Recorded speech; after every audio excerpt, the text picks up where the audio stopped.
राज्यसभा से 12 सांसदों के निलंबन के बाद से सियासत में विपक्ष के नेता मल्लिकार्जुन खड़गे ने साफ कर दिया है कि माफी मांगने का कोई सवाल नहीं है। सरकार विपक्ष की आवाज दबाना चाहती है। राज्यसभा में मल्लिकार्जुन खड़गे ने इसको लेकर राज्यसभा में सवाल भी उठाए, लेकिन स्पीकर वेंकैया नायडू ने साफ कर दिया कि निलंबित सदस्यों ने सदन के अंदर असंसदीय पूर्ण रवैया अपनाया था और इसीलिए सभी सदस्यों को निलंबित किया गया था। हालांकि इस कारण राज्यसभा की कार्रवाई को विपक्ष के द्वारा बाधित भी किया गया था और निलंबन के बाद विपक्ष का कहना है कि सरकार निलंबन के जरिए विपक्षी पार्टियों का आवाज को दबाना चाहती है।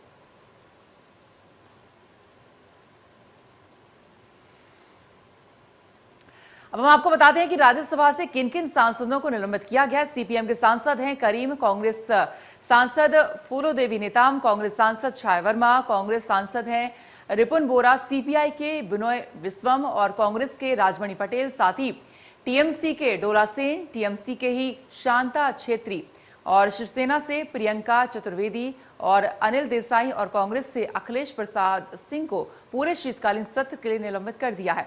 तो ये तमाम सांसद हैं, आपको बता दें, जिन्हें निलंबित किया गया है। नासिर हुसैन भी इसमें शामिल है, प्रियंका चतुर्वेदी भी शिवसेना से इसमें शामिल है।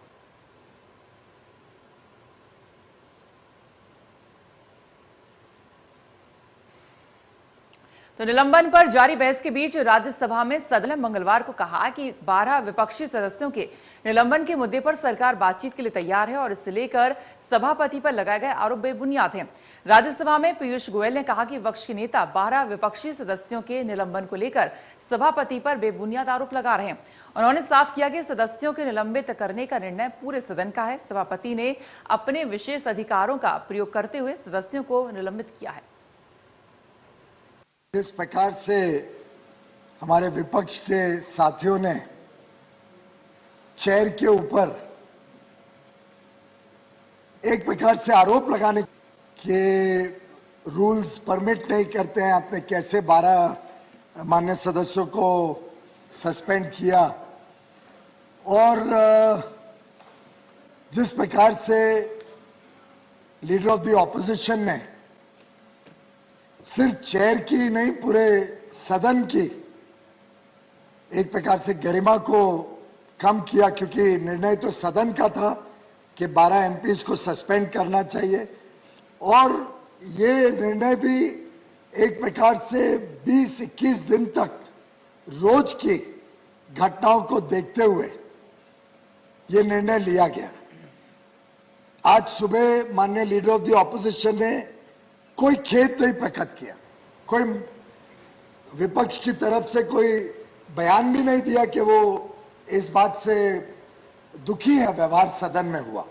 जिस यूपी में चुनावी माहौल को देखते हुए बीजेपी अब रणनीति बनाने में जुट गई है। बीजेपी अब लगातार बैठकों के जरिए 2022 को जीतने के लिए फुल प्रूफ प्लान बनाने में जुटी हुई है और इसीलिए लखनऊ में बीजेपी के तमाम बड़े नेता मैराथन बैठक में शामिल हुए हैं। बैठक में खुद मुख्यमंत्री योगी आदित्यनाथ भी शामिल हुए। वहीं बीजेपी यूपी प्रभारी धर्मेंद्र प्रधान और राधा मोहन सिंह और साथ ही बीजेपी के प्रदेश अध्यक्ष स्वतंत्र देव सिंह भी यहां पर मौजूद थे। दिन भर चले मैराथन बैठक में इस बात पर चर्चा की गई कि आखिर मुद्दों को लेकर जाया जाए।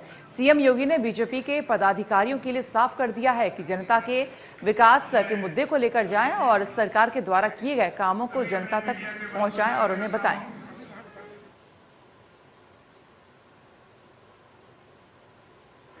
ऐतिहासिक या सांस्कृतिक विरासत का प्रतीक था, उन सबको विकसित करके उत्तर प्रदेश में आस्था को सम्मान देने का काम न हुआ।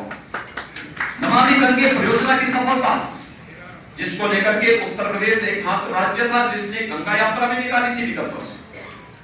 ये तमाम चीजें हैं इनको लेकर के अधिक से अधिक लोगों तक हम पहुंच सके, अपनी बात को रख सके। हम जानते हैं जनप्रतिनिधि अपनी बात को बोलता है, मीडिया हमारी बातों को कवर करके जनता तक पहुंचाने का कार्य करता है, लेकिन जब हम 2017 में यात्रा निकाले थे तब उस समय की सरकार की विफलता पर हम लोग लगातार बोलते थे। उस विफलता को हमने सफलता में कैसे, आज की उपलब्धियों को लेकर के जाने का गौरव भारतीय जनता पार्टी के एक पदाधिकारी को देश की 25 करोड़ जनता के बीच में जाने का अवसर प्राप्त हो रहा है और इसी को लेकर के संगठन में एक कार्ययोजना। वहीं बीजेपी की इस बैठक पर सियासत भी अब तेज हो चुकी है। बीजेपी का कहना है कि 4 साल में योगी ने जो काम किए हैं उसको लेकर हम जनता के बीच जा रहे हैं, तो वहीं विपक्षी दलों ने आरोप लगाया है कि सरकार ने 4 साल में कुछ भी काम नहीं किया और इसीलिए जनता 2022 में योगी सरकार को नकार देगी। भारतीय जनता पार्टी ने जिस प्रकार से काम किया है, आज पूरे प्रदेश का वातावरण भाजपा में बना है।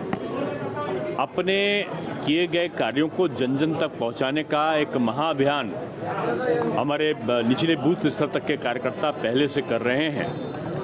किस जिले में कौन से कार्यक्रम संपादित हों, जहां हम लोग इनका निर्णय करते हैं, वहीं विभिन्न जगहों पर प्रदेश में 6 अलग अलग जगहों पर यात्राएं निकलनी हैं और यात्राओं में सारे हमारे वरिष्ठ नेता जो प्रदेश के हैं और तमाम और नेतागण वो नेतृत्व करेंगे सभी जगह। माननीय प्रदेश अध्यक्ष जी ने यही तय किया है कि यहाँ की जो यात्राएं हैं 6 जगह की यात्राएं निकलेंगी और सरकार ने जिस प्रकार से काम किए हैं उनको जन जन तक पहुँचाने का अभियान लगा है। हमारे सभी नेताओं के अलग अलग दौरे लगे हैं और सभी नेता अलग अलग जिलों में जा रहे हैं। 2017 में बड़े बड़े वादे किए थे बीजेपी ने। 70 लाख नौकरियां देंगे, अपराध रोकेंगे, भ्रष्टाचार रोकेंगे। अपराध के साथ सब बढ़ता चला गया। बेरोजगारी 45 साल में सबसे ज्यादा, लोगों की आय घटकर पर जो अत्याचार हुआ वो सभी ने देखा है। कांग्रेस पार्टी ने जो प्रतिज्ञाएं उत्तर प्रदेश के नौजवानों के लिए ली हैं, 20 लाख नौकरियों की, किसानों के कर्ज माफी की ली है, महिलाओं को स्मार्टफोन, स्कूटी और सरकारी बस में मुफ्त यात्रा, आशा बहू और आंगनवाड़ी कार्यकर्त्री को 10,000 मानदेय, इससे उत्तर प्रदेश में खुशहाली आएगी। भाजपा के चिंतन और बैठक से कुछ होने वाला नहीं। सभी को यह बात पता है कि भारतीय जनता पार्टी सिर्फ और सिर्फ उद्योगपतियों के लिए काम करती है। आम जनता से इनका कोई लेना देना नहीं। 2022 में प्रदेश की जनता इनको सत्ता से बाहर करने